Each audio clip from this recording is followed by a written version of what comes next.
एक छोटे से गांव में रामलाल नाम का एक किसान रहा करता था। उसकी ज़मीन सूख गई थी। उसके पास पैसे भी नहीं थे। उसका परिवार भूखा रहता था और वो भगवान से हर दिन प्रार्थना करता था कि हे भगवान, मुझे थोड़ा सा सुख दे दे। एक दिन गांव के पुराने पंडित ने रामलाल से कहा, जंगल के बीचों बीच एक तालाब है।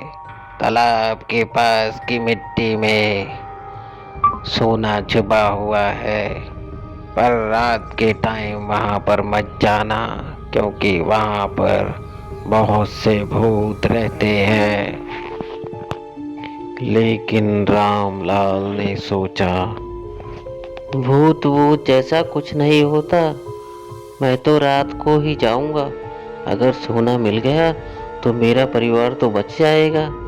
ये कहकर रामलाल रात को ही जंगल की तरफ निकल गया। जंगल में बहुत अंधेरा था। कहीं से पत्तों की हिलने की आवाज, कहीं उल्लुओं की बोलने की आवाज और पानी की आवाज भी सुनाई दे रही थी। रामलाल बिना डरे हुए आगे की तरफ बढ़ता जा रहा था। तालाब तक जाते जाते पूरा अंधेरा हो चुका था। चांद की रोशनी में तालाब का पानी चमक रहा था। तब रामलाल ने पास की मिट्टी को खोदना शुरू करा और तभी उसे एक चांदी का सिक्का मिला। चांदी का सिक्का मिलते ही रामलाल खुश हो गया और वो सोचने लगा कि पंडित सच कह रहा था।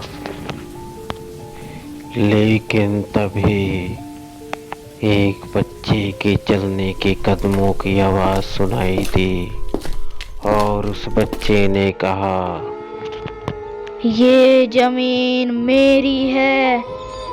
रामलाल ने पीछे मुड़कर देखा। एक औरत खड़ी थी जिसने सफेद साड़ी पहनी हुई थी और उसके बाल खुले हुए थे। आंखें बिल्कुल काली थी और चेहरा बिल्कुल डरावना था। मैं भी यहाँ पर सोना ढूंढने आई थी, लेकिन अब मैं यहीं पे दफन हूँ। रामलाल के हाथ से लालटेन गिर गया और वहाँ पूरा अंधेरा हो गया।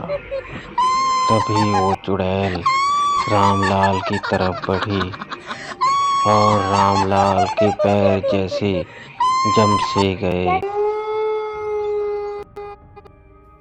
खुद ही रामलाल की तरफ आने लगे।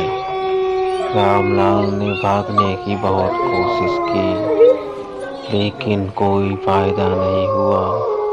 उसने चिल्लाने की भी पूरी कोशिश की, लेकिन वो उसी मिट्टी में दफन हो गया।